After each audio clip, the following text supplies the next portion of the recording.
Well, hello, everybody. Welcome into another edition of Braylon Lee's virtual tour live here on YouTube. Welcome in. Glad to have you here. You saw the thumbnail. You know why you're here. We got a lot to talk about, y'all. I am, of course, in the bed, chilling out. And the one, the only, Mr. Stephen A. Smith goes live on his YouTube channel. I'm going to tell y'all what he said from what I heard before I got on here with all of you good people. Hey, Revelation 2023, thank you for being here. Child, so much is going on in the world. And like I said, I want to thank y'all so much for just being good damn people. I really mean that. I want you to know from the bottom of my heart, the depths of my soul, the foundation of my being. It's not what you're called by, it's what you answer to. It's not how much you care about something, but it's how much you embrace something. But above all else, anybody can have the mindset to be successful.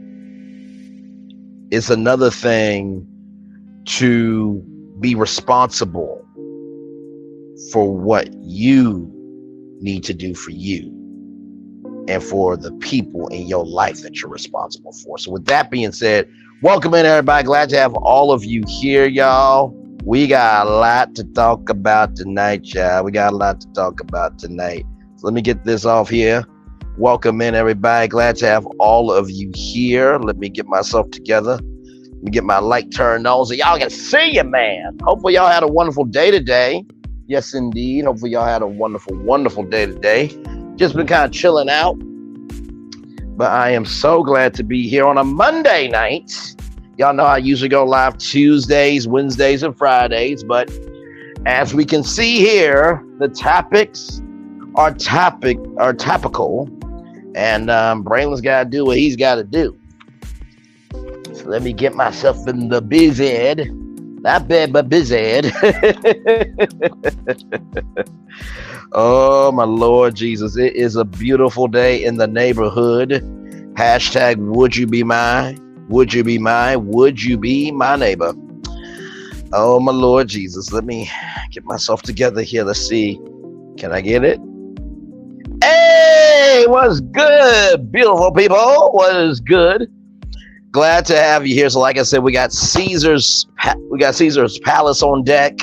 We got MGM. Y'all know I've been following that story. Another update on both of those stories. And of course, Stephen A. Smith, Terrell Owens.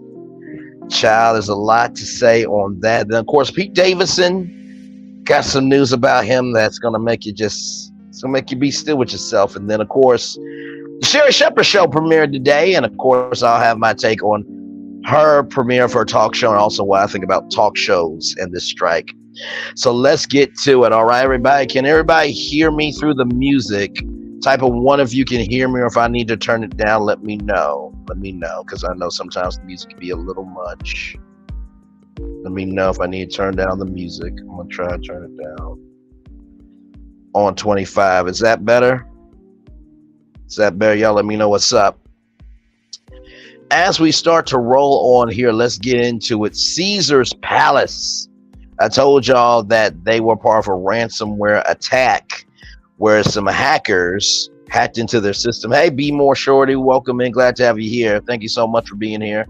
I told y'all that Caesars got hit with a cyber attack, and there were some hackers that were upset that they had, people overseas doing their IT for Caesar's Palace. They won in the U.S. Revelation 2023, much love to you. So I told y'all that they had to pay half of a $30 million ransom. Well, this comes to us from Courthouse News Service. Caesars hit with a class action lawsuit after the cyber attack.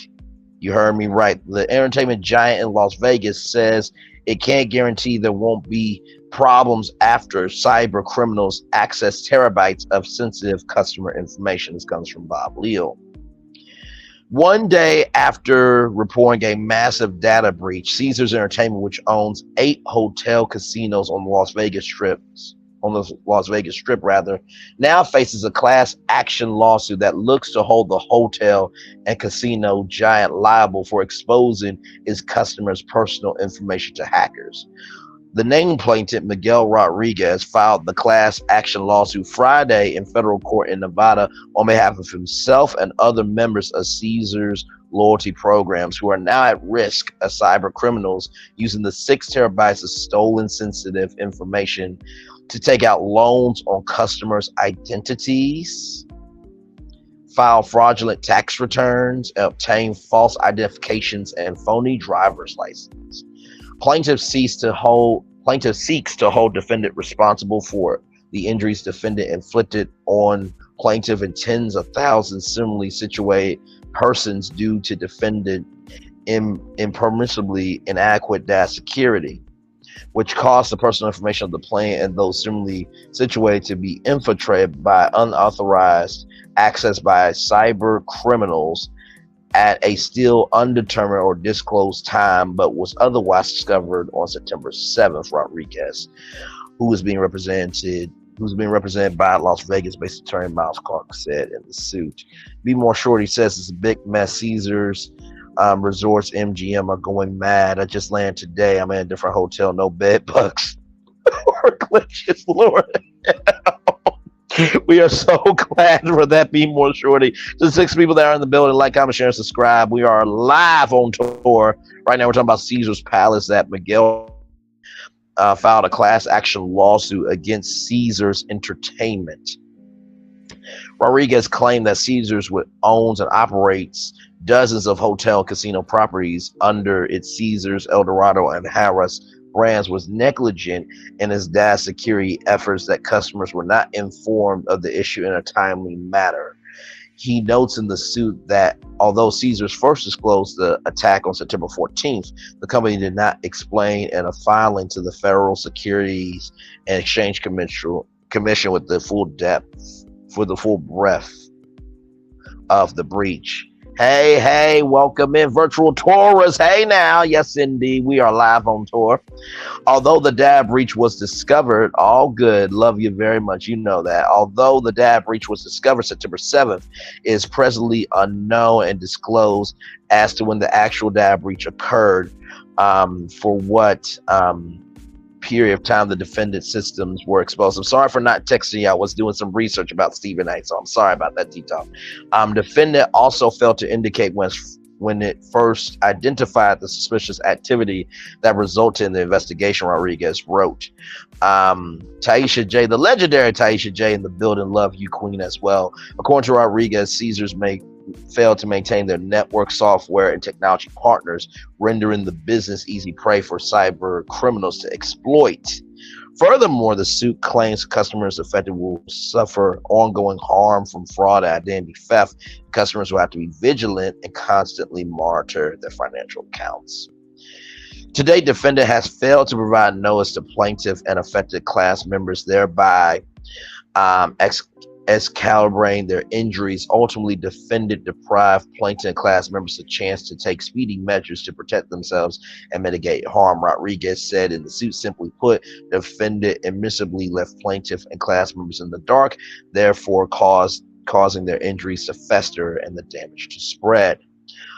Rodriguez is seeking a number of remedies, including compensatory damages, treble damages, punitive damages, reimbursement of out-of-pocket costs, and injunction relief, including improvements to the defendant's data security systems, future annual audits, adequate creditor monitoring services funded by the defendant. We have taken the steps to ensure that the stolen data is deleted by the unauthorized actor, although we cannot guarantee this result, Caesars Entertainment said in a statement. Attorneys for Rodriguez did not immediately respond to a request for comment. Thursday disclosure of the data breach came from MGM Resorts International. Thursday disclosure of the data breach by Caesars came after MGM Resorts International disclosed their own data breach Monday, which we talked about here on Virtual Tour Live. Another major player on the Las Vegas Strip experienced widespread disruption this week after being hit by cyber criminals Sunday. I told y'all their ATMs, MGM's ATMs, slot machines, and their digital key cards were not working. Revelation 2023 says we are not safe in this world anymore. There's no such thing as privacy anymore. I fully agree with that. Now, what do I think about that? Child, it sounds like Miguel Rodriguez wants Caesar's Palace, the hotel. I mean, am I wrong or am I right? I mean, let me go back here. Um, Rodriguez is seeking a number of remedies, including compensatory damages, treble damages, punitive damages, reimbursement out of pocket costs, and injunction relief, including improvements to defended data security system, future annual odds, and adequate credit monitoring funded by a defendant. It sounds like it sounds like he just wants the hotel. Just give me the hotel. Just give me your contracts. I will say this. If I was Miguel, I would have filed it. I would have, because guess what? That's lifetime ramifications for my life and potentially my family's life, if I have a family, right? Although I will say this. I think the reason why they probably did not say anything right away is because they were doing their due diligence of figuring out who did this and tried to stop it. Now, I think that should be stated and put in the record. And I think that should be, I think that should be, how can I put this? I think that should be a huge part of this lawsuit on Caesar's part. That, yes, you know, the data breach was discovered September 7th. And we do not know when it, you know, it's presently unknown, disclosed to when the actual data breach occurred. We were trying to do what we could on our part for our customers, because that's very valid. Like, if they would have said who did it, then guess what? Okay, great. They told everybody, but guess what? The attack is still going. As I tell you who did, they're still attacking. So they probably was just like, okay, know who did, let's do this. And then when it's time, we will tell them. That was probably their game plan. And I'm thinking about this from a commonsensical point of view and also a media point of view. Y'all know I'm the Black Ryan Seacrest with Soul over here. Basically, Michael Strahan's brother. We're not brothers. Okay, he's a Hall of Famer, New York Giant, and he has the knack for broadcasting. He's a legend. I just happen to really be gifted with it. But in either way, I think the lawsuit will go through as it should. Do we know how many folks were affected? That's a very good question. Let me click this. Okay, so I just clicked the class action link inside the article, and it is Lord Jesus, y'all. This is 49 pages. This is 49 damn pages. Hang on, I'm gonna try to see if I can flip this around. Y'all see that? 49 pages. I don't know if y'all can see that or not. 49 pages. 49 pages. And it says here, Miguel Rodriguez individually and on behalf of others similarly situated. So it does not say how many people. Sorry, I'll just try to get by. Hang on, y'all give me a moment. I'm still here with y'all. I'm just trying to get my charger in so we won't cancel ourselves here as we're live. But it does not say how many people were impacted. Like I said, I understand the lawsuit. Oh, wait a minute. Okay. Hang on. This is reading is fundamental. This court has original jurisdiction under the Class Action Fairness Act because this is a class action involving more than 100 punitive class members, and the amount in controversy exceeds $5 million. Child, you know what? I want to see some. How much is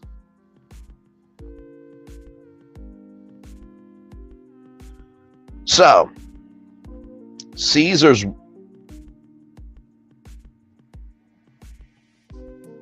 Wow. Okay. I'm gonna just show y'all this number. Because I just thought, since it is over 100 people in this lawsuit, since it's $5 million that was lost, according to them. So I looked up how much is Caesars Entertainment worth.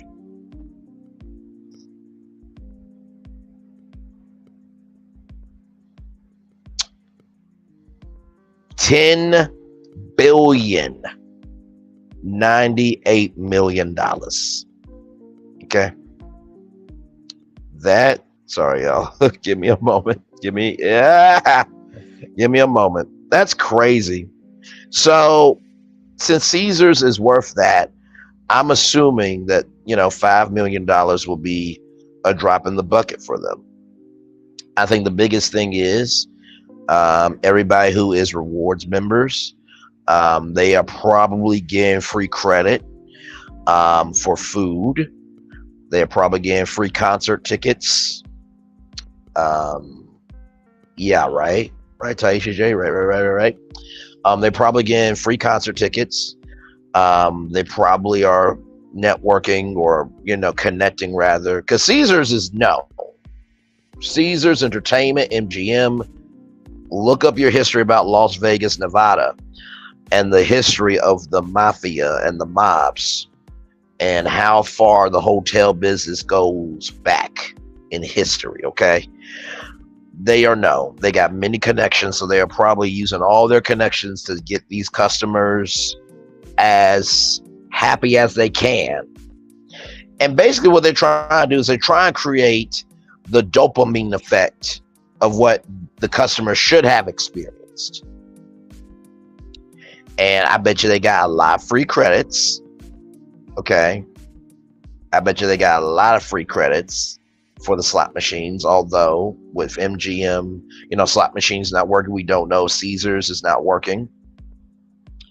I'm assuming their hotel is going to be free, their hotel stay, or they'll give them a free hotel stay at another hotel. And probably each person is going to receive exactly points on the membership cards, and there's probably going to be each person is probably going to get a hefty amount of money from Caesars, because $10,980 million, they're going to figure it out. So that is Caesars Entertainment. Okay, that's Caesars Entertainment. Now, remember I told you about MGM, right? So this comes to us from our friends at the Las Vegas Review-Journal. Analyst, MGM losing $4,200,000 to $8,400,000 a day. I'm going to say that one more time. MGM losing $4,200,000 to $8,400,000 a day because of the cyber attack. Okay. MGM Resorts International could be losing, like I said, the amount, $4,200,000 to $8,400,000 rather, in daily revenue, and around $1 million in cash flow every day it's under a cyber attack, a gaming industry analyst said in a Sunday report to investors. David Katz, a equity analyst with New York-based Jefferies Group, in a weekly report on gaming, lodging, and leisure companies, updated his Thursday assessments of MGM and Caesars Entertainment. Ooh, child, indeed. Yeah. And to just equate it for y'all, that would be like, and to everybody, I want you to calm down. This is not happening because people on YouTube take things and run with it. Everything is I gotta wait till it comes back. Hang on, y'all. Hang on, because we're gonna do this right the first time. One take Mel, one take Bray. Everything is allegedly, in my opinion, and for entertainment purposes only. Okay. With that being said, we good? We Gucci? We black excellence? Great. That would be like somebody hacking into PD's account. Oh, yes, indeed. Enjoy the wedding, my friend. Enjoy the wedding. Much love. Sending love to you and that wonderful, beautiful event that will be happening of that wedding, and many wishes, hallelujahs, and whatever they believe in. Mazel tov, kumbaya, all that good love to them. Amen. Praise him. Hallelujah. Hallelujah. Hey, look, just tell them this, that, you know, some energy is not worth speaking on it, but also let them know that some energy isn't worth speaking on because the person who's speaking on it probably don't have nothing truthful in them to actually say out loud, because they'll be called out as a liar. Oh, did I say that? Let me stop. Anyway, child. Anyway. And Be More Sure also says, yep, I'm at a wedding with the rest of the wedding party. Was staying at the MGM Grand in Luxor. I stayed clear from that before hearing about the cyber attack. Yes, indeed. Yes, indeed. As we get back to this report here, David Katz, an equity analyst with New York-based Jefferies Group, in a weekly report on gaming, lodging, and leisure companies, updated his Thursday's assessment of MGM and Caesars Entertainment Corporate that included an estimate that MGM could take a 10 to 20% hit on revenue and cash flow for the days that the current conditions exist. Like I said, that'll be hacking like PD's account. I'm just using that as an example, okay? Everything is allegedly, in my opinion, and for entertainment purposes only. That would be like hacking into his account and he losing $1 million a day, and your net worth is gone like that overnight. That's terrifying. MGM on Sunday entered its second week of operations after a cybersecurity breach. Jefferies analysts say MGM generates about $42 million in revenue. I'm gonna say that again. $42 million in revenue and $8 million cash flow daily company worldwide. Now, 8 million, y'all, 8 million in cash flow daily company worldwide. So let's do 8 million times 365 days. Okay, y'all. That's $2,920 million. I think that's how you pronounce it. I think that's how you say it. Let me just copy the number just to make sure that I'm saying it right, because I don't want to. Good God, last thing we need. You ain't a mathematician. Child, I know. $2,920 million.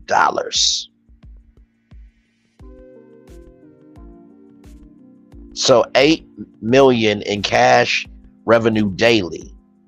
8 million times 365. That means they generate in 1 year $2,920 million.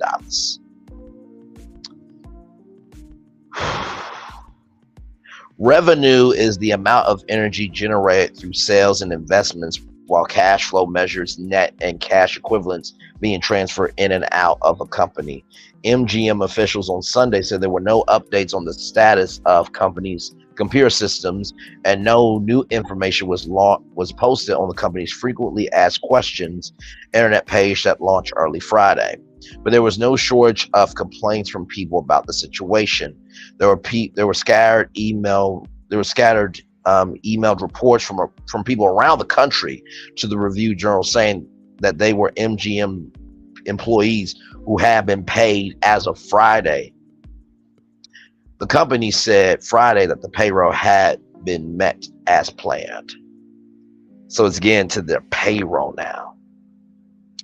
Others complained that there were no useful functions on the restored websites. Customers can still make reservations by calling a property directly or using third-party booking apps. So, like, that's like Expedia, that's like Orbitz, that's kayak.com, that's Hotel Tonight, that's hopper.com. Some of those are the third-party booking apps. A review journal report dining at Babette's Steakhouse at Park MGM said a waiter indicated that the restaurant's computer system was continually slowing because checks can't be closed out. In addition, all food has to be ordered at one time because expensive tabs can't be reopened. There are also no splitting checks within a party and no splitting of payment methods. Oh, my Lord. You know, I know Be More Shorty just left, but I'm kind of thinking right now, and I'm not saying that this is happening at the friend's wedding, but I'm kind of wondering if, and I quote from this article, that all food has to be ordered at one time because expensive tabs can't be reopened. And there's also no splitting of checks within a party and no splitting of payment methods. What does that do for weddings, right? What does that do for anniversaries? What does that do for birthday parties? What does that do for bachelor and bachelorette parties? What does that do for conferences? What does that do for events?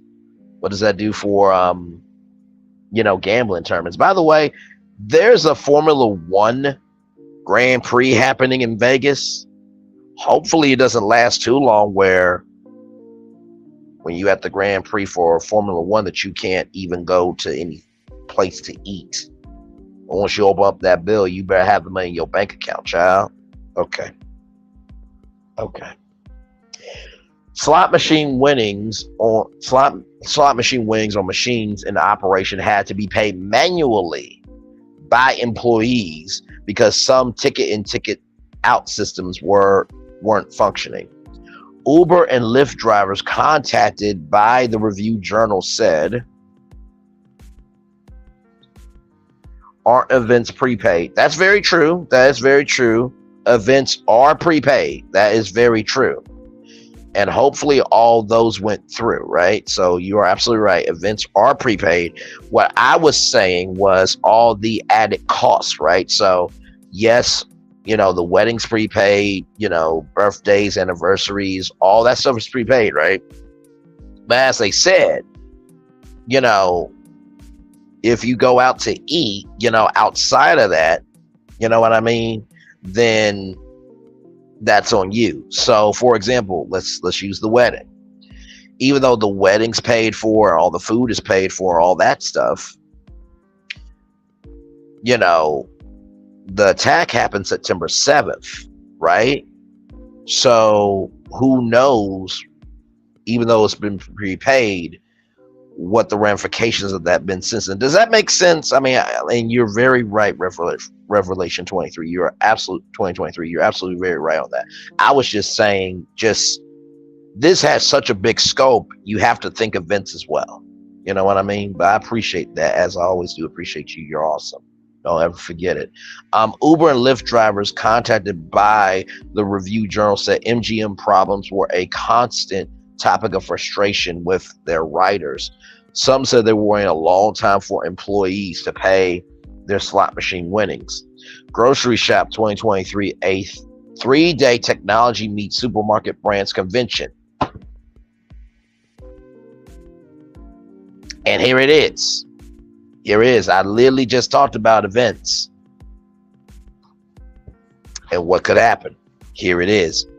Grocery Shop 2023, a 3-day technology meets supermarket brands convention with a projected attendance of 5,000 is scheduled to begin Tuesday. Tomorrow. Literally tomorrow. As I'm reading this story live in real time, this is going to affect and impact an event happening or beginning tomorrow. Representatives of Grocery Shop 2023 did not respond to emails inquiring about the status of the show and whether they expect attendance to be affected by the cybersecurity problems expected by MGM. Brands like Kroger, Walmart, Albertsons, Costco, Amazon, Kellogg, General Mills, DoorDash, Kraft Heinz, Coca-Cola, and PepsiCo are expected to be represented at the show. Katz told investors in his Thursday and Sunday reports that the damages from the cyber attack will be claimed against insurance, but it is unclear how much will be covered. The announcement of Caesars Entertainment, which report a similar cyber attack in the SEC filing Thursday, and indications from MGM confirming the cyber attacks should be taken as one-time, largely insurable events that should not have long-lasting impacts on the businesses, assuming that the event is short-lived, Katz wrote. Our sense is that MGM's impact could potentially be material, could potentially be material, but moderate near term. While Caesar should see no meaningful impact, and the question of whether any business is displaced among operators near term is fair.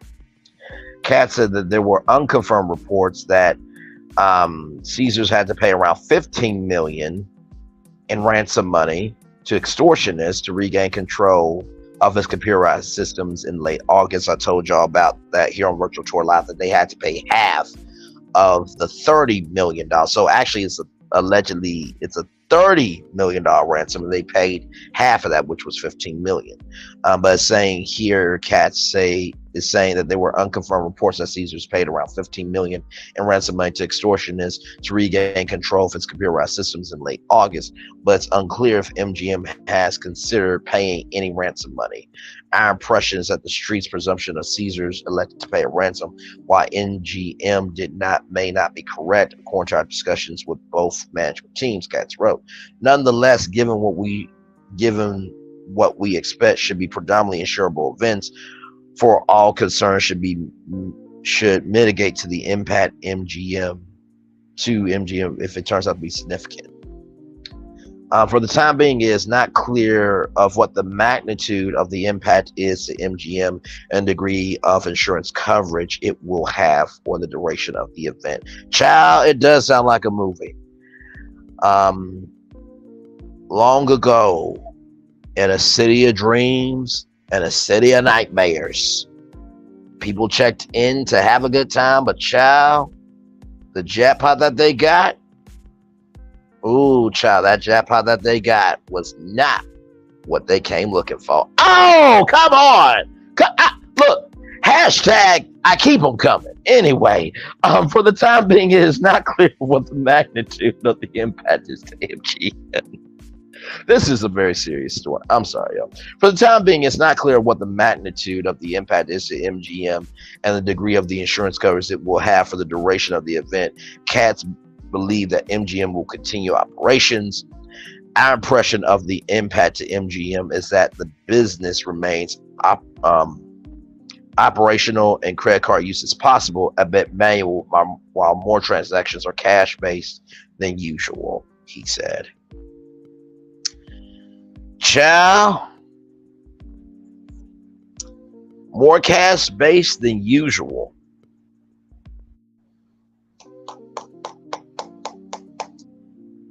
Hashtag check your books. Hashtag check your wallets. Hashtag check your systems, child. Like I said, I hope all ends well for this. It seems like this is a story that is not really going to end. So, of course, I will keep you updated with this here on Virtual Tour Live. So that is that. Our next story here. Our next story, y'all. The one and only Stephen A. Smith. He was in the news for talking about Max Kellerman. Max Kellerman is a boxing commentator. He's been on Showtime Boxing and on ESPN, and he worked at ESPN with Stephen A. Smith on First Take, which is a sports debate show. And Stephen A. Smith was on the Joe Budden podcast. And, Joe Budden asked the question, what happened to Max? And,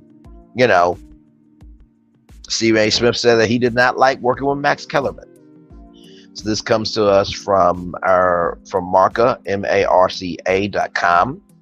Stephen A. Smith and Terrell Owens are once again bickering with each other via social media after the NFL legend reposted an old video calling former First Take co-host Max Kellerman blacker than Stephen A. Smith. Owens, 49, shared the clip in response to Smith finally admitting on the Joe Budden podcast that he did not like working with Kellerman during their time together at ESPN. The Hall of Famer, the Hall of Fame wide receiver, believes the iconic moment is what led to Stephen A. Smith disliking his co-host. Stephen A. Smith, 55, didn't miss words when replying to Owens' tweet, threatening to expose him if he keeps on talking. Now, as for this dude, it's an entirely different story. It's blasphemous. You know why I feel about your sorry app, Terrell Owens? You know why. You should think your heavenly father had zeroed in on you with a trifling ish you tried to pull. Tell folks to ask ESPN what your desperate ish tried to pull. Keep on talking. Eventually you'll expose yourself. Owens clapped back right away by claiming that he isn't scared of anything Stephen A. Smith might say about him and represent Team Max. Now, Stephen A. asked me if I'm scared. I thank God every day, or I at least try to do, or at least try to do, but do what you do best. I'm not worried. You don't have to make some bold attempt to expose me because I have nothing to hide. Oh, and sweet, you're mad at me because of the advice of my attorney after we filed against ESPN because on air without my consent, you aired our text conversation. I'm not sure that constitutes as desperate, but enlighten us all. So my boy, hone in on me. I'm good. I'm blessed, and God got me. You're still salty about that interview I did with you and Max a few years back. I said what I said, and today I'm still Team Max. Got that man fired. That's messed up. You saw me in Colorado, and you should have told me. You should have told me about my sorry then. So, Stephen A. said on social media. Stephen A. Smith continued the beat by announcing that he will address Owens on the next episode of his podcast, Stephen A. Smith Show on YouTube. Stephen A. Smith was live as I was laying here getting ready to go on the road with you, my virtual tours, my virtual travels, my virtual tour family here. And Stephen A. Smith did say the reason why him and Terrell Owens are not talking anymore. We'll never talk again because Stephen A. Smith has been in the game of 20 years. He started as a writer for the Philadelphia Inquirer, wrote about the Philadelphia Eagles and many other sports events, right? And as he leveled up, he got onto this show called Cold Pizza that was on ESPN2 with Skip Bayless and Woody Page. And then it started to come to fruition that, Skip Bayless and Stephen A. Smith got this thing called chemistry. So then they started making First Take. Stephen A. Smith got fired, came back in 2009 after he said nobody would hire him, even TV One and BET. And so when he came back, that's when the second wind of Stephen A. Smith happened. So with that being said, Stephen A. Smith said, or maybe I'll just dedicate the entire Stephen A. Smith Show podcast on YouTube this Monday to all the things you try to do behind the scenes or to brothers over years while claiming someone is more than a brother than others. Let me think about that over the next 24 hours. So basically what ended up happening was because y'all know Colin Kaepernick, he, kneeled. Right, he did not stand up for the national anthem. He kneeled, and Stephen A. Smith was saying that, Colin Kaepernick, he's not being respectful to the NFL, right? Combine, that, he's not going to where the NFL wants him to, and, he's doing this and that, everything else. And, Terrell Owens was saying, well, guess what? He's here to play football. If it's at a high school football field, guess what? They know where Colin Kaepernick is. They can go to him. They want to see him. They go to him. And so there was a moment in time where Stephen A. Smith, according to Terrell Owens, looked like that, Stephen A. Smith was cooning, jiving, tap dancing, being Uncle Tom or Uncle Remus. I normally don't use those terms, but context is everything on this channel. So he felt that Stephen A. Smith was not being in Colin Kaepernick's corner. And so then Kyrie Irving got into it. Kyrie Irving, the same brother that wanted to leave LeBron James because he wanted to be a leader, went to the Boston Celtics to try to lead and failed miserably. Kyrie Irving broke protocol during vid, and when he beat the Boston Celtics, he stomped on the leprechaun. And on top of all that, Kyrie Irving said to the Boston Celtics that, y'all, I'm coming back. And then he did come back to Boston. So then, Kevin Durant, him and Kevin Durant are friends. So this was during free agency. Right, this was during free agency. And free agency is basically where free agents can, talk to people. There's a trade deadline that you got to get in, and if you don't get in, then you end up where you end up. But anyway, just to give y'all context. So, it was the Knicks, the New York Knicks versus the Brooklyn Nets. And so Kyrie said, I don't want to go to New York Nets. I want to go to Brooklyn. And so then, Brooklyn, all that stuff happened there and all that type of stuff. And then, he left out of Brooklyn. Now he's at the Dallas Mavericks. It sounds like he still has a job. Praise be unto God. And, he reposted a documentary from Amazon Prime Video about Islam and some controversial statements. And a lot of people were getting on to Kyrie Irving because, first of all, he should have did his research. That's what some people said. And then, Jay Williams and Stephen A. got into a very heated fellowship where it looked like that table was about to be a ring. A WWE ring, if you know what I mean. When black men talk, black men talk. But anyway, so leading up to this, Dallas Mavericks guard Kyrie Irving, who's also had his fair share of drama with Smith, tweeted at both men to tell them on a phone call would be the more mature thing to do instead of fighting on Twitter.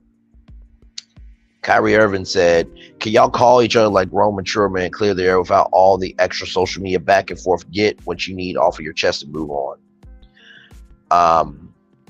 So then Stephen A. Smith on Twitter said, now listen here. Respectfully, bro, you don't know the whole story. So I have nothing to say to his sorry, pathetic ass. But that doesn't mean you're wrong. You're right, bro. I'm man enough to admit that. I'll stand down. Hashtag respect. So, Stephen A. Smith responded on his podcast. It's up now. Listen, let me tell you something. One thing about me, I do conversation, comedy, and heart. You get it all over here. You understand? But that was the antithesis of it. And so, the reason why I bring up Max Kellerman's name is because Stephen A. Smith said that he did not like working with Max. You know, Stephen A. Smith came from the world of basketball, but Stephen A. Smith talks about football, everything else. Max is known for boxing, but he also had other takes as well. And apparently the word on social media was that people didn't like Max, and that Stephen A. Smith felt like he and him working together didn't work. And so Stephen A. Smith said that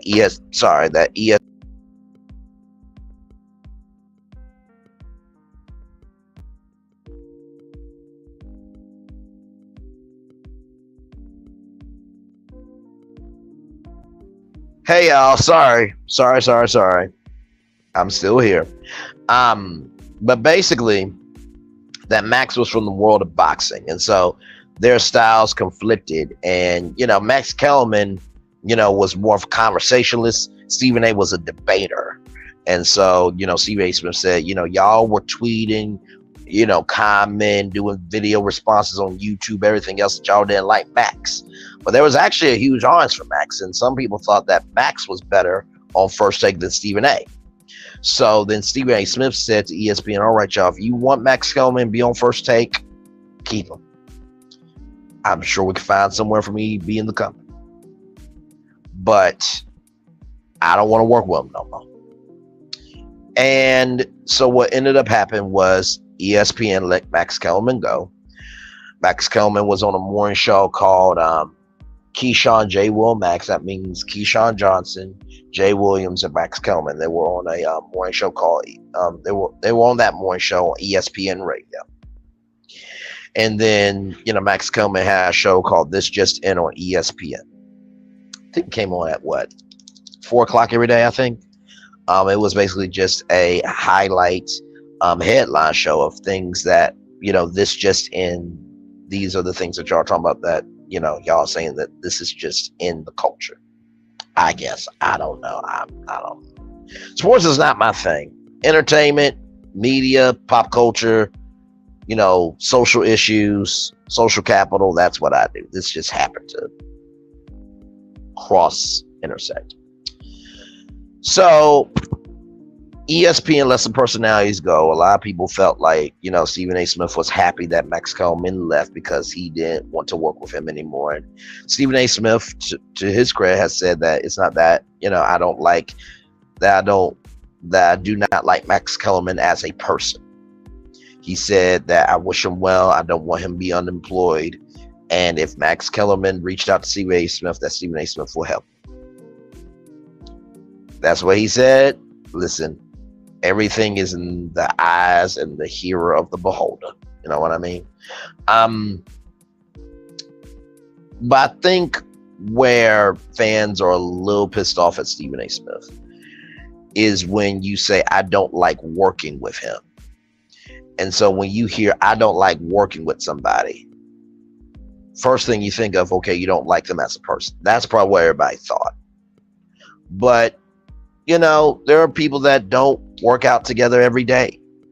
But I think it was rude after, Max Kellerman was there for a long time that you say you did not like working with him. I understand you didn't like working with him, but as he was your debate partner, even though he's not on the show anymore, you still respect him.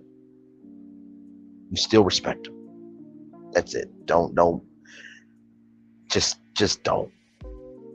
Because guess what? If he were to say that he didn't like working with Stephen A. Smith, you would get on your Stephen A. Smith show and talk about, well, y'all know Max Kellerman said that he didn't like working with me.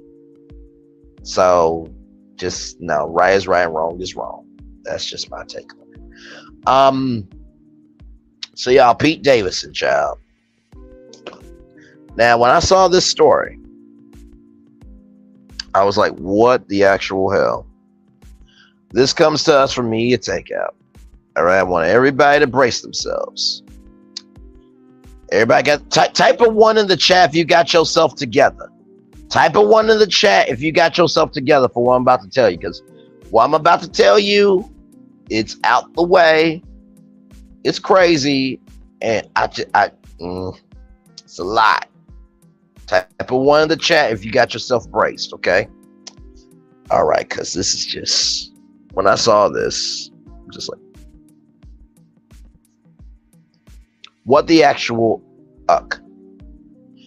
Pete Davidson admits that he took horse tranquilizer, ketamine, while dating Kim Kardashian. Hey, Bluefish, welcome in. Welcome into your first live. Glad to have you here. By the way, thank you for the love in the comment section, Bluefish. Good to see you. And glad to have you here for your first virtual tour live. Good to have you. And Nikki News, welcome in. I'm going to repeat that one more time. Pete Davidson allegedly, it's going to our friends from Media Takeout. Now, Media Takeout is here and there with their reporting. Sometimes they get right, sometimes they don't. Just going to give that disclaimer. Says here, Pete Davidson admits that he took horse tranquilizer, ketamine, while dating Kim Kardashian. Kim Kardashian's ex-boyfriend, Pete Davidson, has admitted regularly, schmegularly, taking the powerful horse tranquilizer, ketamine, while dating the beautiful mother of 4. Media Takeout has learned that the comedian has since gone to rehab to help kick his drug habit. Kim and Pete dated for a little less than a year in 2022. During that time, Pete frequently stayed at Kim's home and interacted with her children. Now it appears that he was hooked on the dangerous drug all throughout their relationship. I'm not blaming Kim Kardashian. Look, I'm just the messenger, okay? These people don't have to post this stuff. And I know what you're gonna say. Well, Braylon, they don't have to post it, but you also don't have to read it. Y'all listen. Y'all reading it anyway on y'all own downtime. Maybe not this particular story, but y'all reading stories anyway on your downtime. So don't give me that issue. So, for those of you who don't know what ketamine is a dissociative anesthetic used medically for induction and maintenance of anesthesia. It is also a treatment for depression, a pain management tool, and known as a recreational drug. First of all,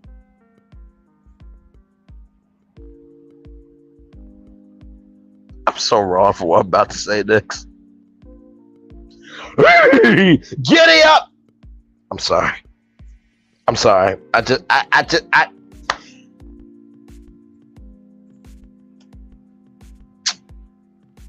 He was blazing that saddle very hard with that ketamine in him. Okay, all right. That's all you get from me. That's all y'all get from me. That's it. That's all kaput. Okay, that's it. Moving on. So, although the incidence of ketamine dependence is unknown, I'm not doing this with y'all. Some people who regularly use ketamine develop ketamine dependence, just like any other drug. Alcohol, sex, shopping, it's always a dependence.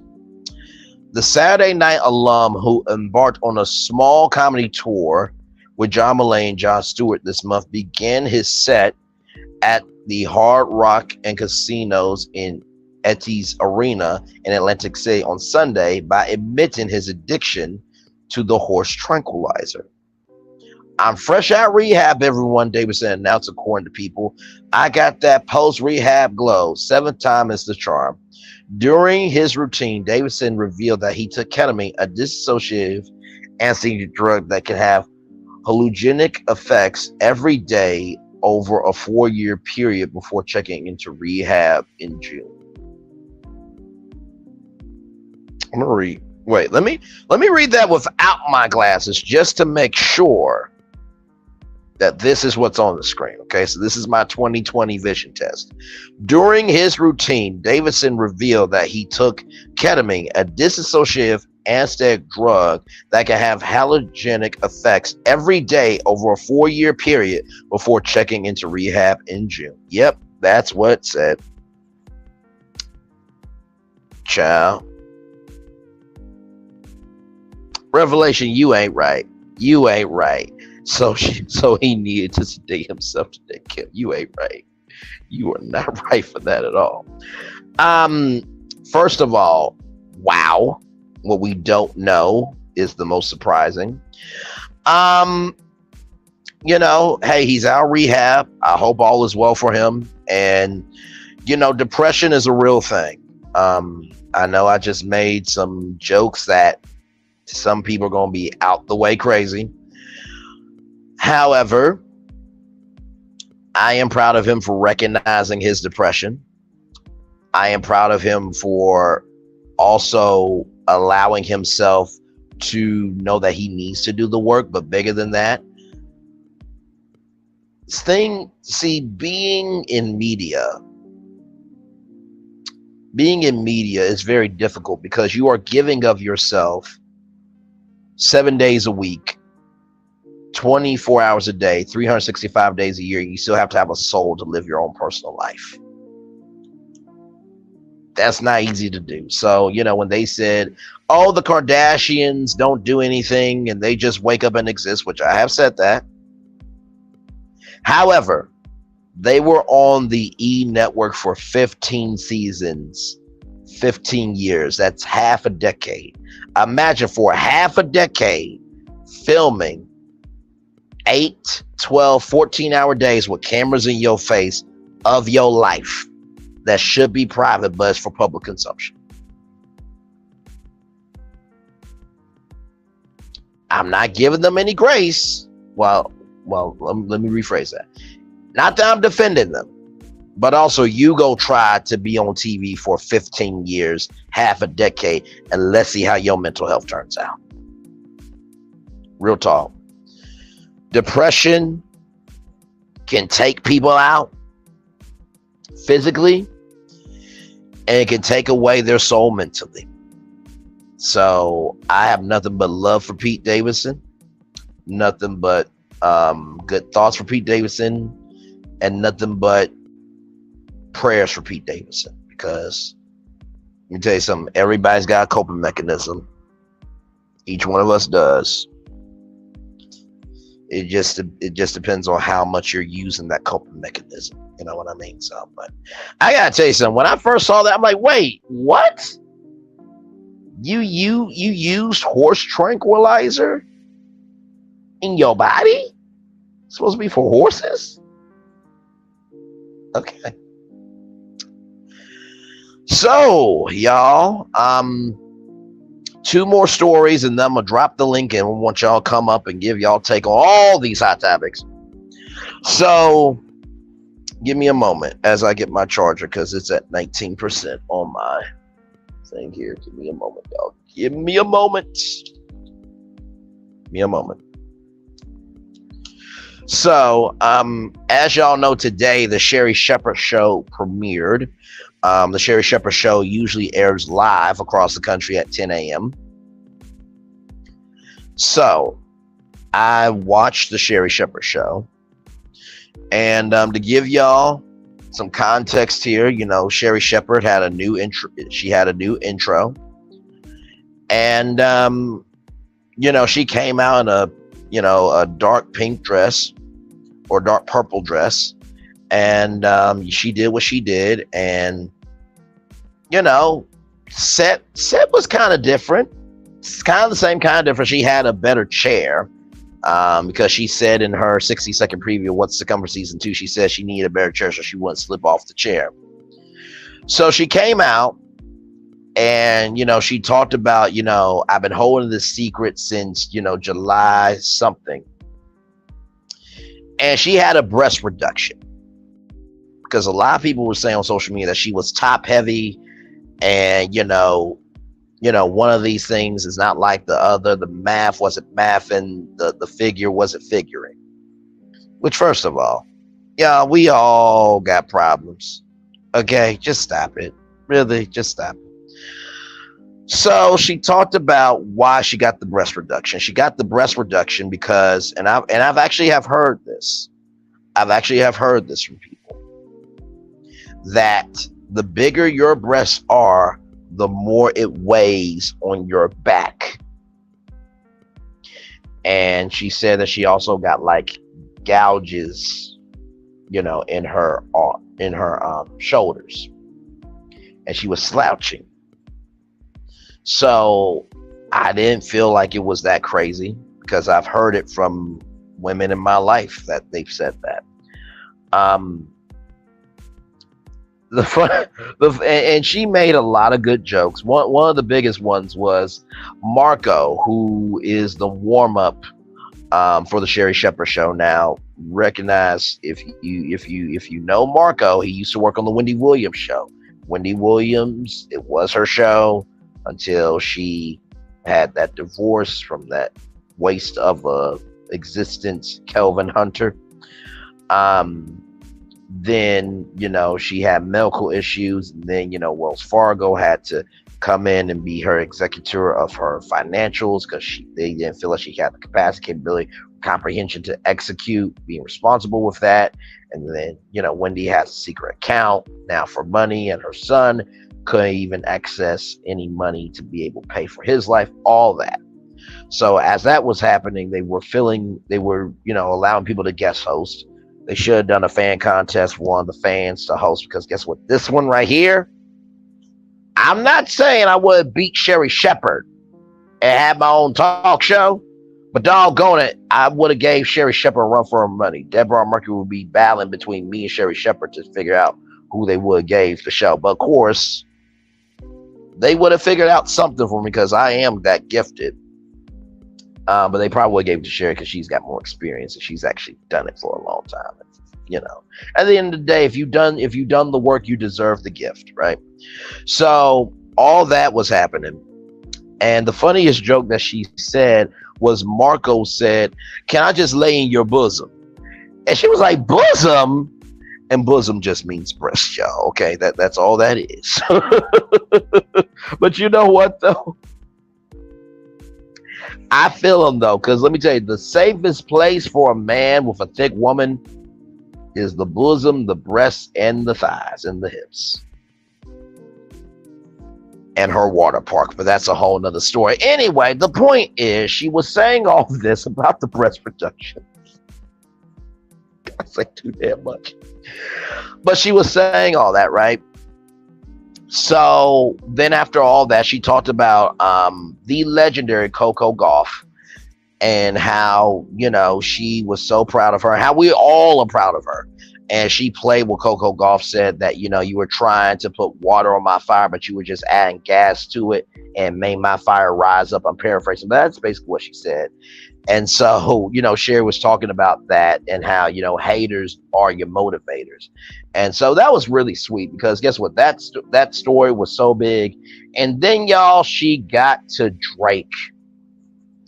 Now, Drake did this picture of all of these bras, right? So women have been throwing bras at Drake. And Sherri's like, how do y'all do that? Because you got to, first of all, flip the bra around and unhook it and everything else. Y'all, there was this one bra that they showed on the Sherri Shepherd show. Well, it was a video from Drake, but they showed it on the Sherri Shepherd show. Y'all, that bra was so big.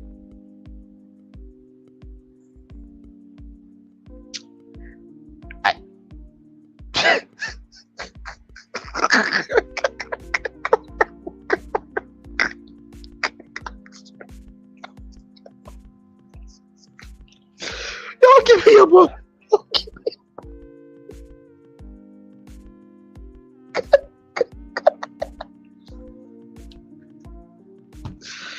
Y'all, that bra was so damn big.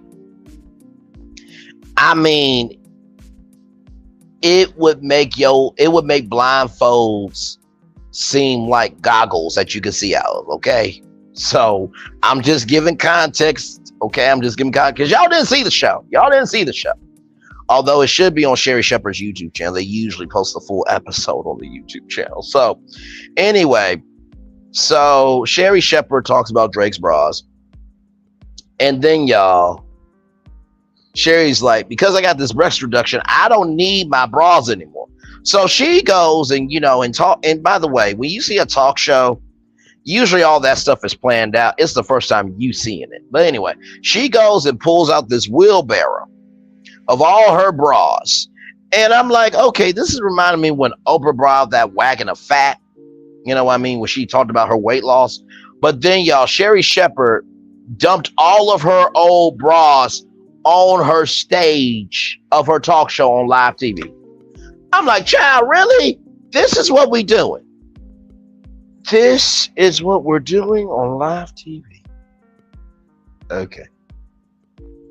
So after all that, right?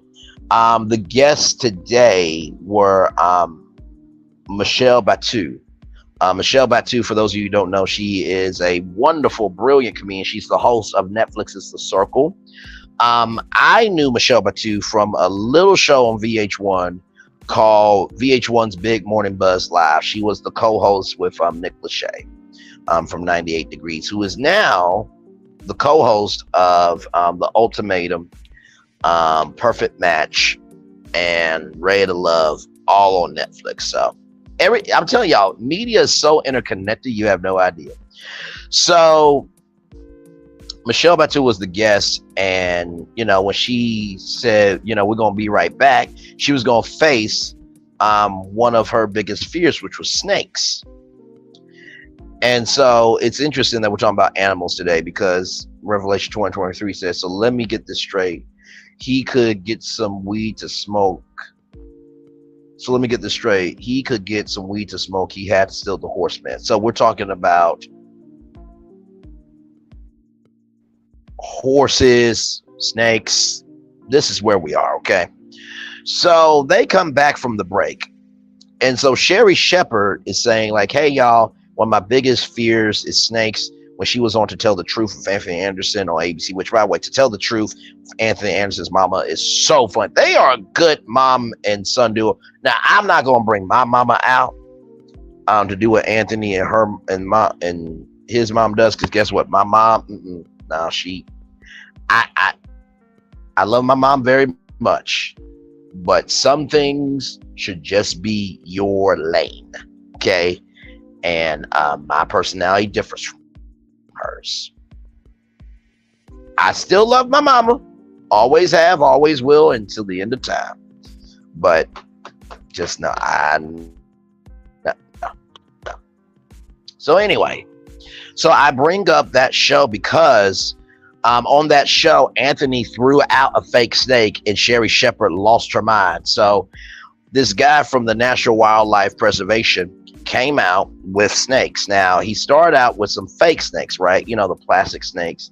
And he said, use your 2-finger touch to, touch the snake. So, she felt that. Then they brought out this little garden snake. And so the garden snake was very small. I think it was orange, I think. And so Sherri was like, well, if I see in the backyard, what should I do? Should I kill it or unalive it, y'all? Unalive it. But anyway, so basically Sherri was asking, what do I do with it in just? And so he said that, actually snakes are really good because they actually eat rodents, and they actually, do a lot for a lot of different things. And so, and that is very true. Like I said to y'all before, and this has been said by many people in the world of animals and survival, that don't worry about the size of the snake. Worry about the colors of the snake, because the colors of the snake will tell you how dangerous they are. So garden snake was good. Then they brought out this huge boa. Like it was a huge snake. It was a harmless snake. It was green. It was a camo green, right? So very big. And y'all, Sherri Shepherd. Now, I don't know if this was planned or not, but Sherri Shepherd ran through that damn studio. As soon as she saw, oh, hell no. They did not tell me it would be a big snake. y'all, she went up into her studio audience, and she stood there for a minute. She went through. She stood right there. Then she ran all through. She ran off to the side, and so in some talk shows based on the set, like when Steve Harvey was in Chicago, it was a huge thing. You had your different hot points on the set. So if you are in TV news, you know exactly what I'm talking about. There is home base.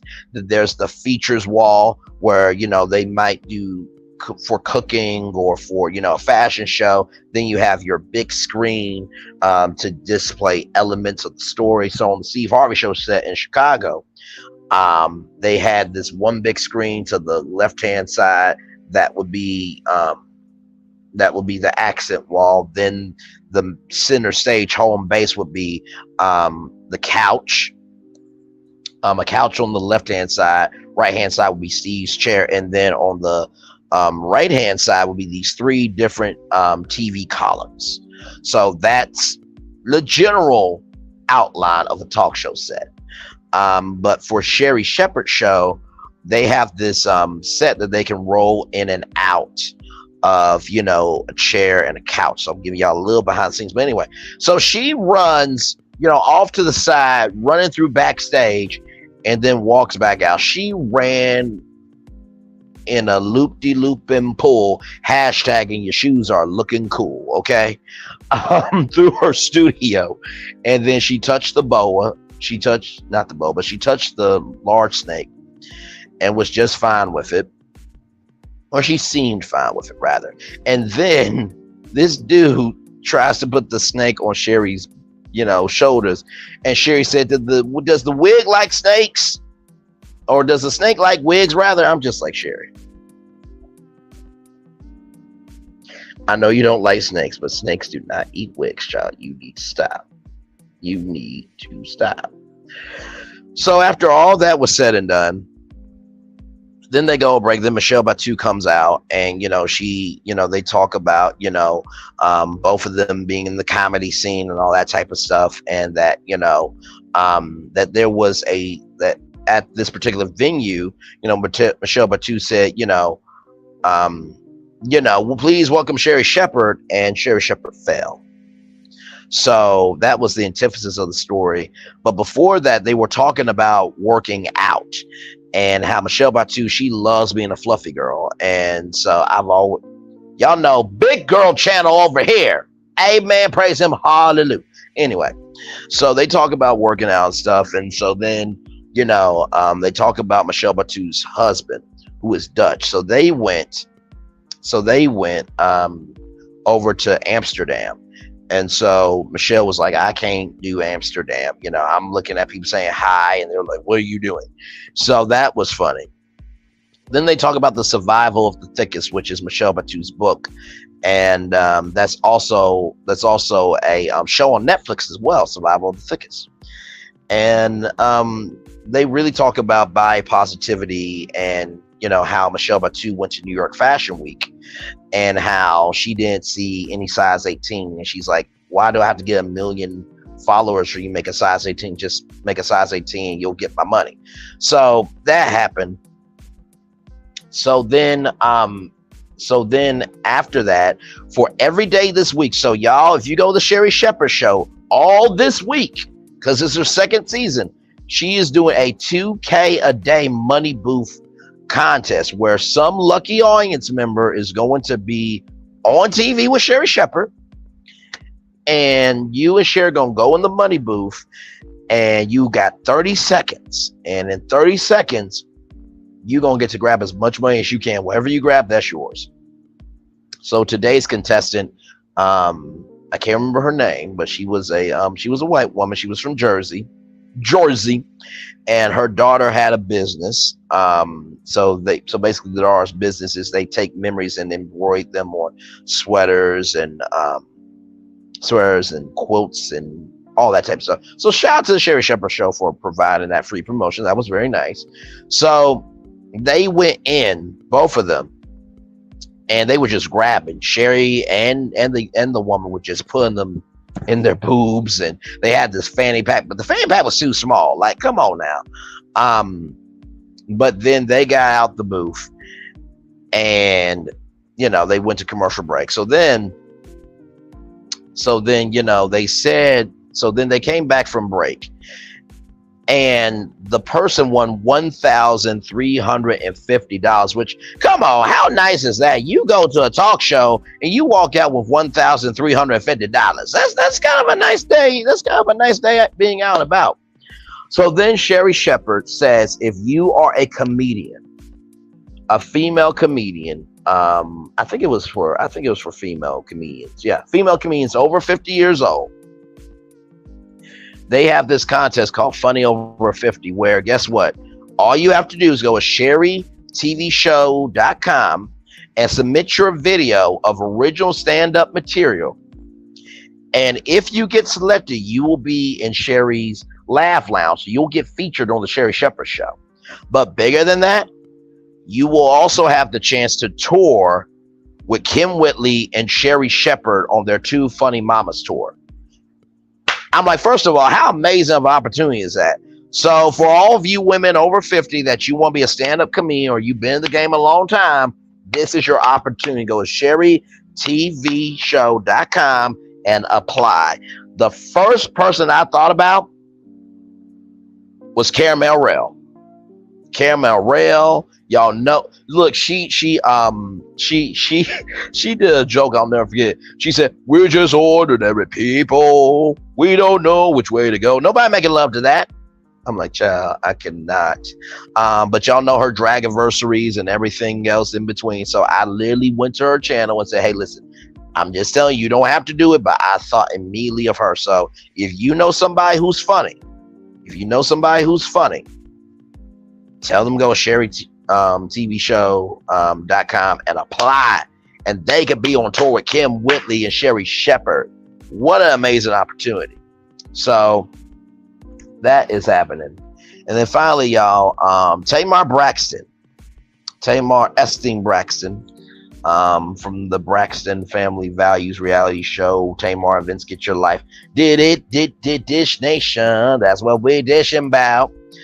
And of course, Queen's Core as well. Shout out to Queen's Core, also produced by Will Packer. Tamar Braxton says, my car was burglarized, post video of the incident. Let's see here. I'm trying to get it here. Tamar Braxton says her car was broken into and ransacked, and she's lamenting the fact that she doesn't feel safe even at home, which is understandable considering the video. The singer posted 4 clips on Instagram Monday, today, which show a handful of men going through a vehicle, seemingly Saturnian garage. They were at a Falcons game at the Mercedes-Benz Stadium. Very nice stadium, by the way. And removing various items as they appear to be staging a getaway in a car. So it looked like they had a Camry, and it looked like it may have been an SUV that Tamar has had. Tamar wrote, I got robbed at home. I'm not safe anywhere. I don't know why I keep getting violated. I had a lot in my car because I don't live anywhere, because I'm not safe anywhere with anyone. Ooh, child.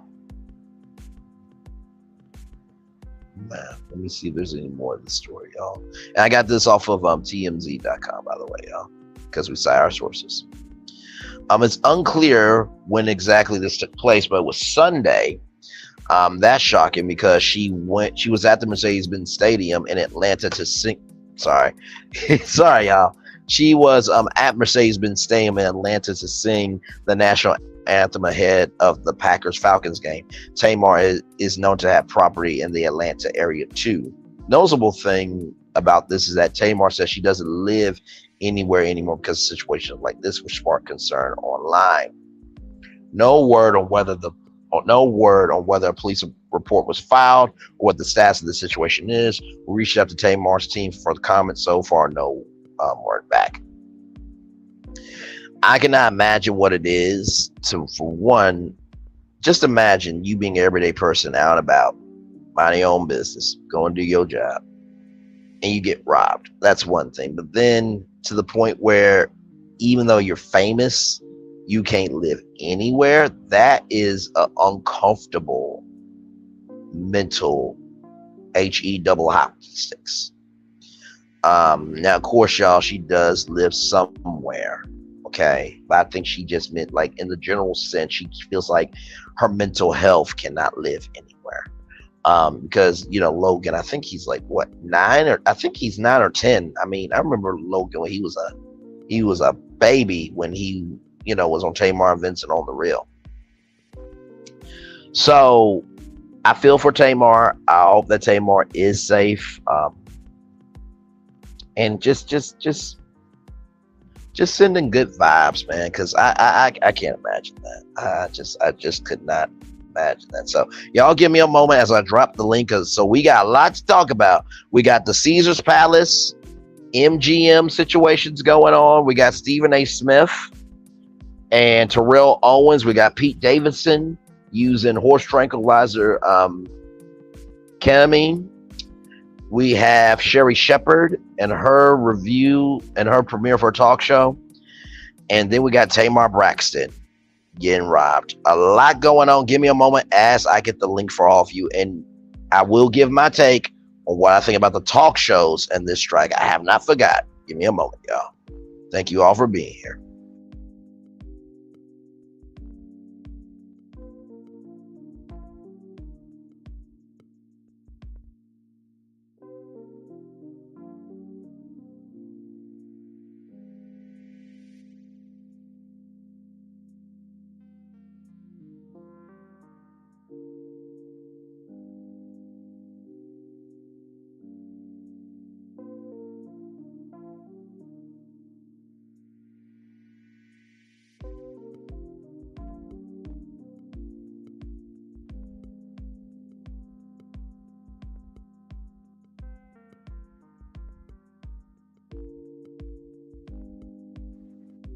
All right, you all, the link is pinned if you want to come up and hang out with me there. Would love to hear from y'all. So as y'all decide to come up or not, either way, it's not required, but I always love to give y'all a voice here. And that's not to say y'all don't have a voice, but I want this to be a conversation, not a monologue. So feel free to come on up for sure. So with that being said, I'm going to be very real with y'all, that at the end of the day, to me, when it comes to these talk shows coming back or not, now, you know, Drew Barrymore, who seems very sweet. I actually was on her virtual, so her talk show was supposed to have a live audience, but then vid happened, and then with her virtual show. So I actually was on one of the virtual shows. It was a lot of fun, actually. This was during her first season. And so, you know, the WGA, the Writers Guild of America, is being so hard pressed where nobody can work till everybody gets paid. But you also have non-union members that also need to get paid, from a family of 4 to a family of 1. And so how syndication works is syndications pay a licensing fee to be able to distribute your content. So you're not from a network. The network syndicates and distributes it, but you have to give an episode or to those stations. And so when Drew Barrymore decided she was going to do her season premiere, I understood why. But the Writers Guild didn't seem to care about that. And you know what? I think Drew Barrymore should have went on with her premiere. I get the Writers Guild of America. I get SAG-AFTRA. But y'all, and I know studios got to come to the table too, but like somebody's got to do the right thing. And guess what? If she does not fulfill those episodes, then guess what? That means that she is not fulfilling her contract. And those can have not just financial ramifications, that can have social ramifications of that her word is no good. WGA. And by the way, SAG-AFTRA, are y'all still having y'all award show on Netflix February 24th, 2024, while y'all still on strike? That's right. That's right. And the SAG Awards will be appearing and airing live on Netflix, February 24th, 2024. That's right. That's right. That's right. So, I get it. I really do. You know, Jennifer Hudson show delayed their premiere. Bill Maher was going to come back on. Sorry, y'all. Bill Maher was going to come back on with his show, but he has delayed it because they say that they're going to work it out. You know what I mean? At some point. But I don't know. I mean, this strike has been going on for quite some time. Transdresser said that they were good until January. But people are hurting. People are losing their homes. They're losing their cars. They're losing the resources that they need to live their life. And like I said before, it was an executive that said if it takes them losing their homes for them to get it, that's what has to happen. I'm like, are you kidding me? So, WGA, I feel that y'all being a little too hard pressed. And by the way, talk shows are not under the WGA.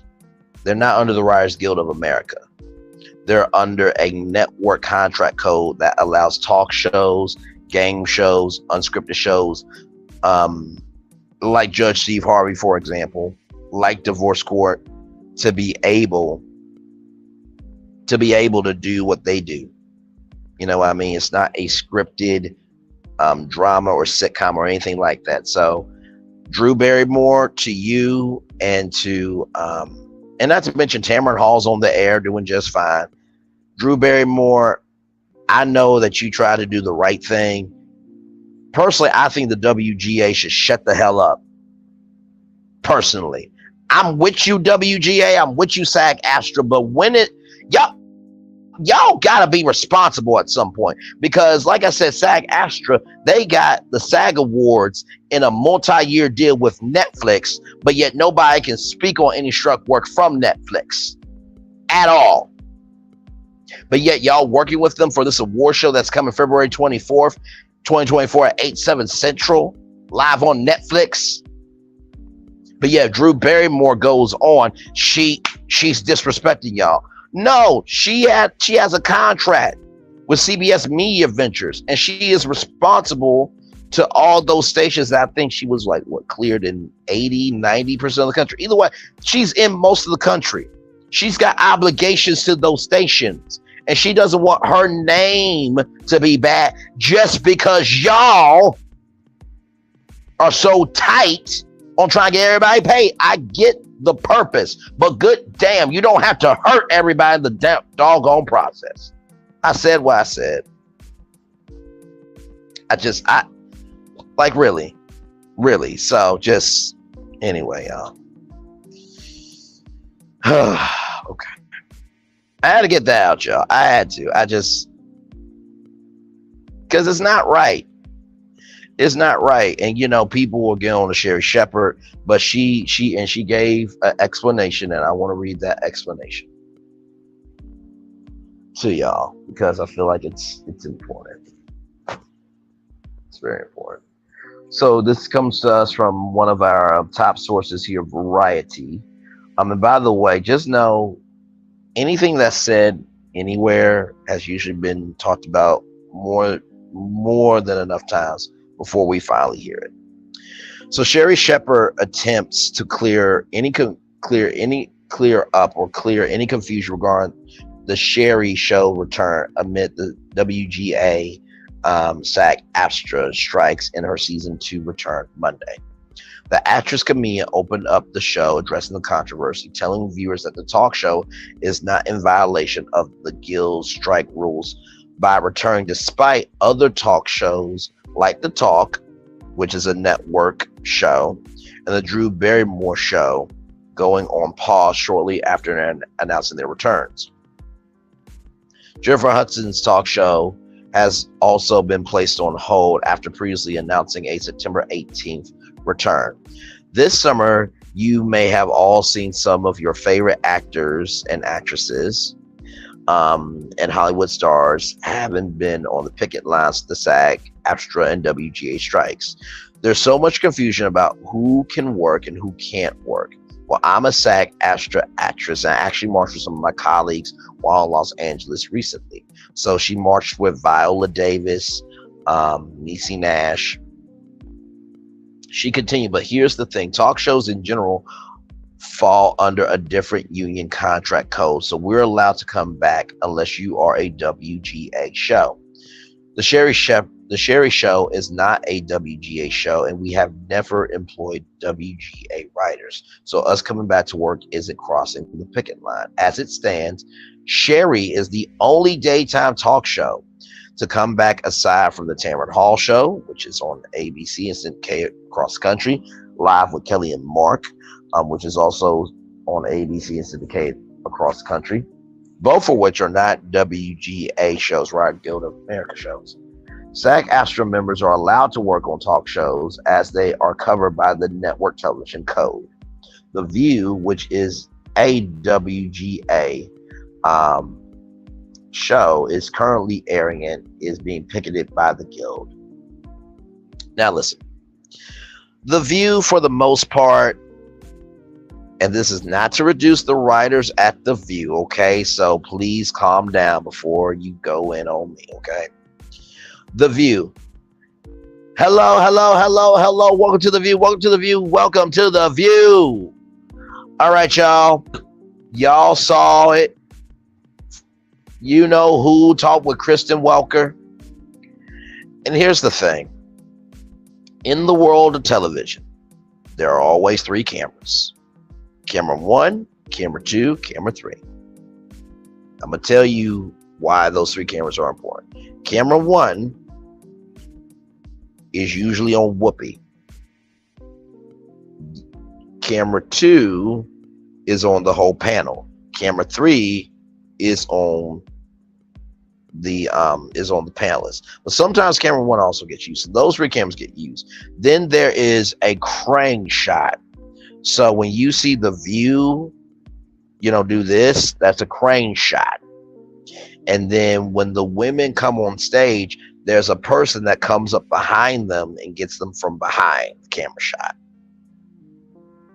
The View is unscripted. Okay? They use writers for the topics that they talk about. So like, for example, today they talked about Laura Burbidge. Man, I told y'all about that story, how she was at a matinee show, Beetlejuice. Now, I thought it was an adult show, but apparently it was a children's show, Beetlejuice, where Lauren Boebert and her date got handsy with each other, and she vaped in the middle of the theater. They talked about that today. So basically, Whoopi will give the topic rather, and then, okay, what's y'all take on it? They have maybe a 5 to 7 minute conversation, really ain't too long. And they say, okay, we'll be right back. So the writers on The View are used for intros, raps, coming back from break, the topics and the teleprompter, cue cards for the guests, what they're talking about, so that way they know what to talk to the interviewer about. And then the outro is usually the same. Take a little time and enjoy The View. But mostly, and really all of that is unscripted. But also, too, The View used to be under ABC Entertainment, right? But a while back, actually, and this also happened with the Tamron Hall Show, too. A while back, the umbrella of The View and Tamron Hall has moved to ABC News. Right, because The View, yes, they talk about pop culture, but they're more known for hot topics and news stories. Same thing with Tamron Hall. She just had Angela White on today and her mama Tokyo Tony. It looked like it was a very good interview. It looked like it was a really good interview. But because Tamron Hall also does things from time to time for ABC News, that's how they get away with it, right? So that's to catch you up on that, okay? So even though The View does have WGA writers. It's an unscripted show, y'all.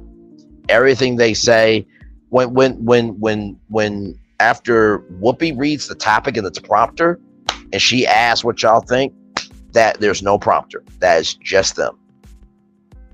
So Sherri says, as a comic, my comedic take on the headlines is my voice. I write the jokes. I'm the writer. Producers help me shape my words. That's why we don't have WGA writers at Sherri, Shepard explained. My heart is breaking for all the people that can't work right now. I hope our industry can get this strike resolved soon.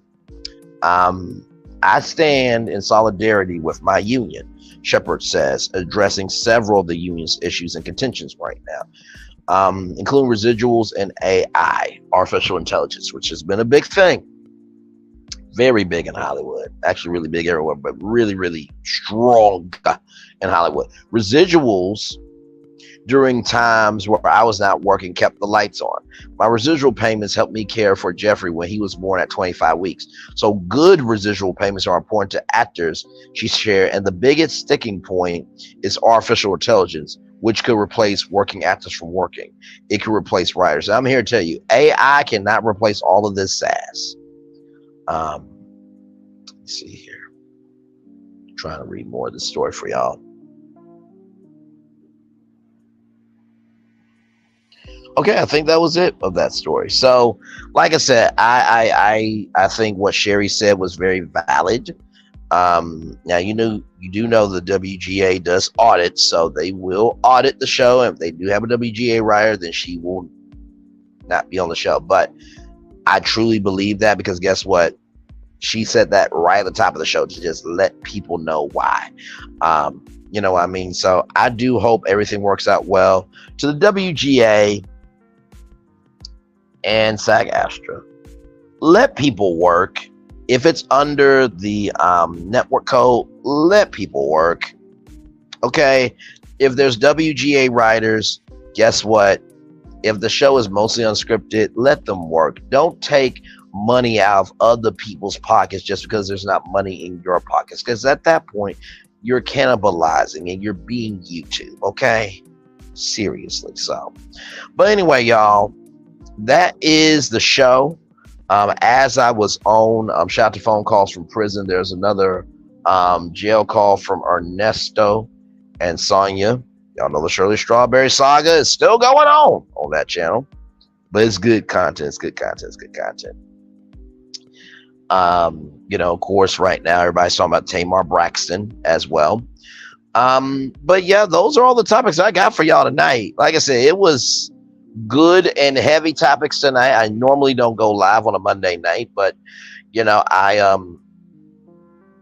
saw that, and yeah, so listen, I will be back tomorrow night at 6 p.m. Eastern to do another edition of Braylon's virtual tour live. I really do love doing this show because honestly, to tell you the truth, it's just fueling my fire for my resume of what I can do.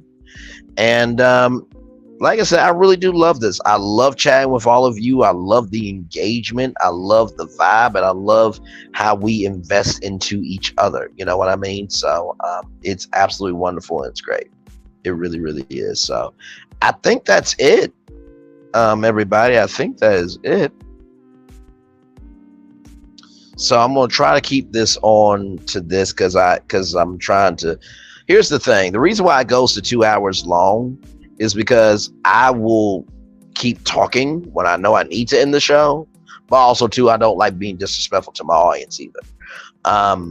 But yeah, I think that really is about it for, you know, the show tonight. You know, like I said, I feel like I'm right there, you know, as the pregame for primetime YouTube. And I'm comfortable with that position. I'm cool with that. And, Revelation 2023, love you very, very much.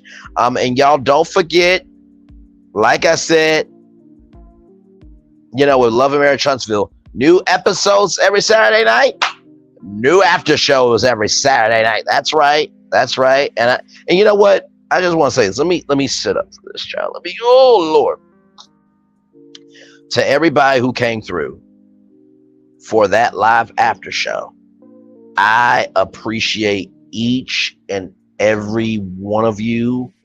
I was truly humbled. I was overwhelmed. And most of all, my heart was overfilled. That you guys believe in me, you invest in me, and you still see something in me. I was just so overwhelmed. I mean, 9 o'clock, y'all came through. Like, we had like, what, 20 people? Like, that was big. So I will be doing that. Hey, before you go, did I watch Melodish Nation? You know what? Here's the thing. I've been seeing the clips on my feed, but I have not watched the clip. I know that they did something called Charm School, and probably what ended up happening was they probably just asked Mel, you know, if you could teach Charm School to this celebrity, you know, what would you say? I'm just guessing that was the segment. But I think also too, I think she may have talked about how she doesn't have a man in her life. I think, don't quote me, y'all. Don't quote me. Revelation, what did you think of the interview with Mel on Dish Nation? What did you think about it?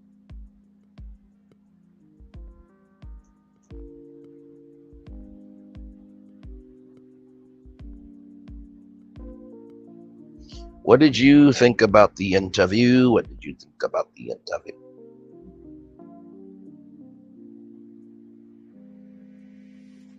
Well, I mean, listen, shade is only shade to, look, I'll put it like this. If it ain't true, don't respond. But if you respond, it must be true to some degree. And guess what? The reason why Marceau is not going to respond to the shade because he knows it's true.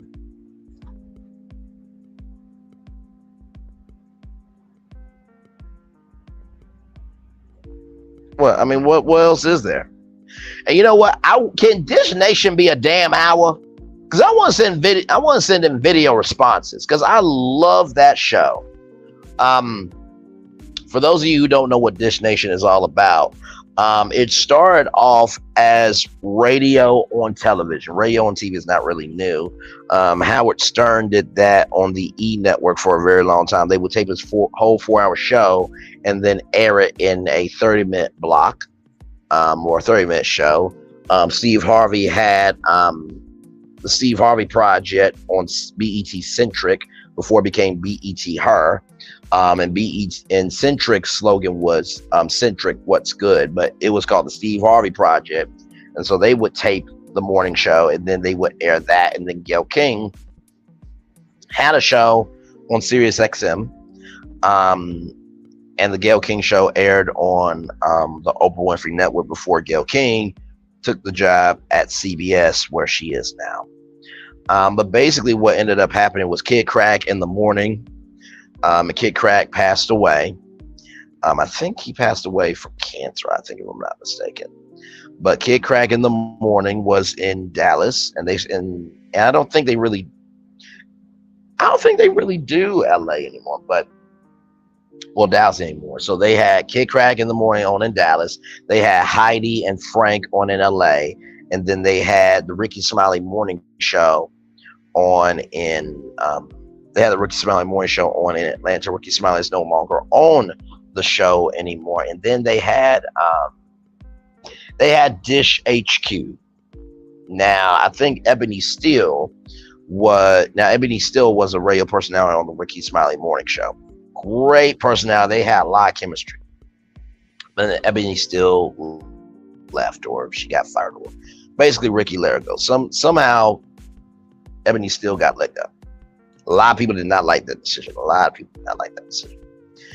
So then Sherri Shepherd came in, to Dish Nation. So they would bounce around. So now I think the show just tapes in Atlanta. I don't think they go around anymore. You know what I mean? I think the last time they went to LA, but I think it was for like Chewy, I think. But that's Dish Nation. So they basically take the hot topics of the day and they talk about it in a round table. I also say this, Dish Nation to me is more fluid than The View. But also, too, it's more fluid than The View because it was created that way. It was created that way. Hang on, y'all. Okay, yeah, that's nothing. But yeah, it was created that way for it to be fluid. But I wish they would bump it to an hour because 30 minutes is not enough. And they're built for it. They can go for an hour. An hour is nothing. It's nothing. And I will say Tamar does a very good job on Dish Nation. She does.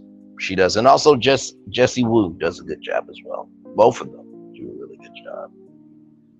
And you know what, to be honest with you, like, you know, the Braylon morning show is my biggest dream, to do my own internationally syndicated morning radio show. That's always been my dream. But in the meantime, between time, on the route to get there, I will say this. Oh, and shout out to Tanner. Hashtag Tanner is invited to the cookout. Because let me tell you something. Tanner tries to be the voice of reason on that show, and he does a great job. Even when it's a black, like for example, I'll tell you this. You know, when Gary with the T tried to shade Tamar Braxton and the Braxtons for Braxton Family Values of like, well, y'all pay shouldn't be the Kardashians pay. Gary, you were a sidekick character on Ricky Smiley for real, bruh. You would never achieve what the Braxtons could achieve and can achieve and has always achieved, bruh. Sorry. Stay to your cooler of the day and the Ricky Smiley Morning Show and Dish Nation. Thank you. Bye. Love you so much. But Tanner, he was saying that, you know, regardless a discrepancy. And so Tanner always tries to be in the middle, but he doesn't try to be in the middle because he doesn't have an opinion. He tries to be in the middle because that is what's needed, and he tries to bring that soul of reason to the show. And Tanner is great people. Great people. Great people. Honestly, to tell you the truth, right now, I think the mix that they got is good. Now, would I like to be a correspondent for Dish Nation? Are you kidding me? Absolutely. That would be the funnest gig ever. I mean, me joining the show as the correspondent would make them extend it to 60 minutes. I talk a lot, y'all, so, you know. To some, I ramble. To some, I am the greatest of all time at what I do, in terms of me being me. But rambling or not, guess what? I'm still here. Plus, the Braxton were interesting. They all have personalities. Absolutely right. Absolutely right. And honestly, Braxton Family Values put WeTV on the map. So, you know, before Growing Up Hip Hop and, you know, Brat Loves Judy, it was Braxton Family Values that put WeTV on the map.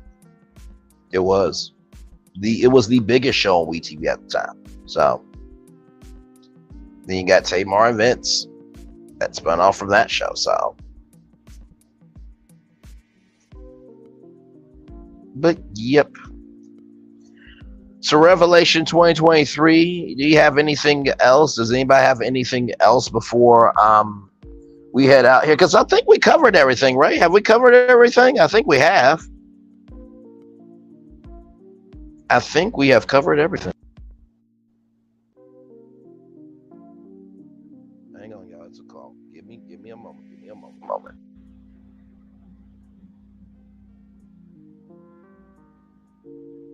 Okay. Revelation 2023, are we good? Because I think we covered everything. Let me know if I need to end the show, because I think we're good. I think we're good.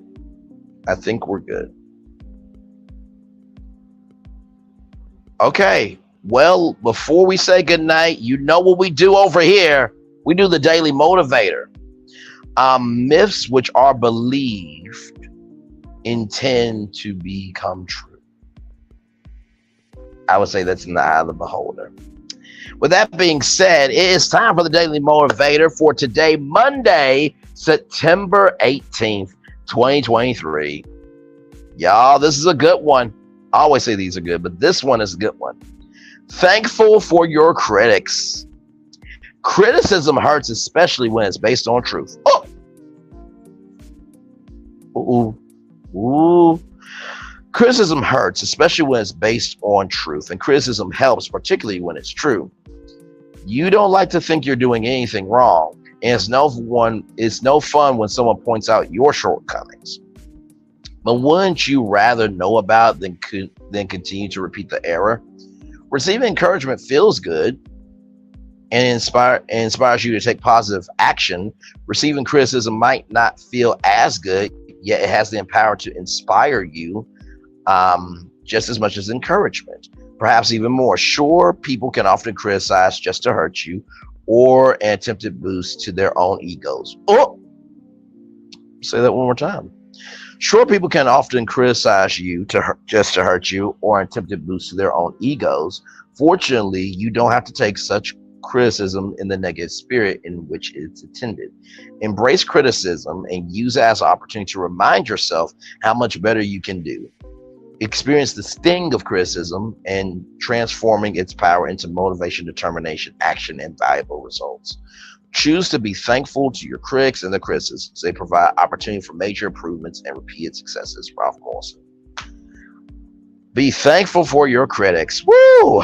Well, listen, at the end of the day, what I learned from that is, guess what? Not everybody deserves your energy, right? I mean, just because somebody says something doesn't mean that you need to add fuel to the fire. Because guess what? The fire that they're creating, they will burn eventually. They will burn. Because usually when a fire starts out, you can control it enough. But then when the flame starts to rise, you try to move it, but guess what? The fire is in control, not you. Second thing I learned about being thankful for your critics. Constructive criticism, invest in criticism from people that love you, give grace to them. Because if they didn't care, they wouldn't say nothing to you. As I often say, 3 questions I often ask myself when it comes to criticism. Who is this person? How long have they been in my life? And what's the consistency of their energy? If I can answer those things, take it with a grain of salt. Or if you really don't care, don't care. And finally, at the end of the day, not everyone's going to like you. But just because not everybody likes you doesn't mean that nobody will ever like you. Focus on your audience. Because guess what? Them criticizing you, I promise you this, there's somebody that's criticizing them, and the karma coming back to them, it don't miss any addresses when it's their time to come. When it's their time to get it. So with that being said, it's time for the best outro on YouTube. Know what you do and do what you know. Never say you want more special, because you were always born a blessing. And trust, you may not be where you want to be, but by the end of it, you'll be where you need to be. Do what you've been chosen to do. Why it's one thing to call yourself, it's another thing to be chosen. One love, much love, all love. I have spent time with you. You have spent time with me. Hopefully by spending time together, we'll be able to rise up to be great together. And always remember, where you're doing radio, television, YouTube, living your best life, or just recognizing that at the end of the day, sometimes it's not your glasses that need to be checked. It's not your eyes that need to be checked. It's your soul that needs to be checked about what you're giving energy to. Make sure the replay is not just worth for you to watch it, not just worth for you to listen to it, but for you want to experience it again. I love you. I value, I embrace you all. And always remember, whatever obstacles you've overcome, whatever successes you have achieved, I'm very proud of you. You're loved, you matter, and I promise you, you are here because you have something that no one else can duplicate, because you are the originator. I love y'all. I feel the love. I send it back to you. See y'all tomorrow night. Much love.